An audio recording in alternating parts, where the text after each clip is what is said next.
एक तो आज समझ नहीं थी आ रही कि पकाऊं क्या, फिर मुझे वो कमेंट याद आया कि एक आंटी फाखरी है जो स्टेक के ऊपर भी ना मिंट सॉस डाल सकती हैं और मजे का बन जाता है। चले मैंने कहा जो कुछ अवेलेबल है, एग फ्राइड राइस या चिकन फ्राइड राइस नहीं मैंने बनाने थे, चिकन टिक्का मसाला का हाफ पैकेट चिकन के ऊपर मैंने लगा लिया। मैंने कहा बजाय मैं 10-15 मसाले इस पे लगाऊं, एक ही लगा लिया, हल्के से ऑयल पे मैंने इसे कवर करके रखा और ये बहुत मजे का बना। अगर आप चिकन के शौकीन है ना तो ये सिर्फ ऐसे बना के खाइएगा, बहुत मजे का बनेगा। 5-6 अंडे लेके उसमें हरा धनिया, काली मिर्च, नमक करके उनको फ्राई करके अलग से रखा। जो वेजिटेबल थी मेरे पास उनको बिल्कुल थोड़ा सा ऑयल लेके इनको मैंने ये देखे ना बस हल्का हल्का चलाती हुई, जो थोड़ी हार्ड होती है वेजिटेबल वो पहले ऐड की और जो सॉफ्ट है वो एंड पे ऐड की। तो बस ये तकरीबन 5-7 या 10 मिनट में ये रेडी हो गई।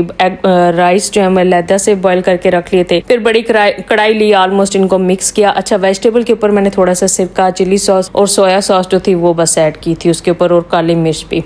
चिकन के ऊपर ऑलरेडी मसाला लगा हुआ था, नमक डाल के राइस बॉईल किए हुए थे, अंडों में भी डाल लिया था। फिर बस जनाब इनको मिक्स किया, हल्का सा दम लगाया, तो बहुत ही टेस्टी बनते हैं, बहुत टेस्टी। और उसके साथ मैंने मिंट सॉस बनाई थी, बच्चे जो चिकन खाते हैं वो सेपरेट बन गया था। लेकिन वही वाली बात है कि कुछ ना कुछ हम लोग बना ही लेते हैं, थोड़ा चेंज हो जाता है। मैंने कहा ये सारी चीजें लैदा जो बनाती हूँ ना, इन सबको मिक्स करके कुछ बना लेती हूँ। अच्छा आजकल मेरी स्किन बहुत ड्राई हुई हुई है, पता नहीं क्यों। तो उसके लिए ईशा ऑर्गेनिक का मैंने कॉफी स्क्रब यूज किया था, इतनी कोई कमाल की चीज है ना मुझे, लेकिन 2-3 दिन बाद मस्ट करना पड़ता है नोज के एरिया, और ये मेरा ड्राई हो जाता है और मॉइस्चराइजर से भी फर्क नहीं पड़ता। ज़ाहिर है एज के साथ ये चीज होती है। बाकी इनकी फेशियल किट जबरदस्त है, वो वीडियो मुझे नहीं मिली वरना मैं वो आपके साथ शेयर करती। इतने कोई कमाल के इसके रिजल्ट्स है ना। बाकी मैं वेबसाइट दे रही हूँ, आप लोगों ने जरूर यहाँ से अगर स्किन केयर लेनी है ना तो यहाँ से जरूर ट्राई कीजिएगा।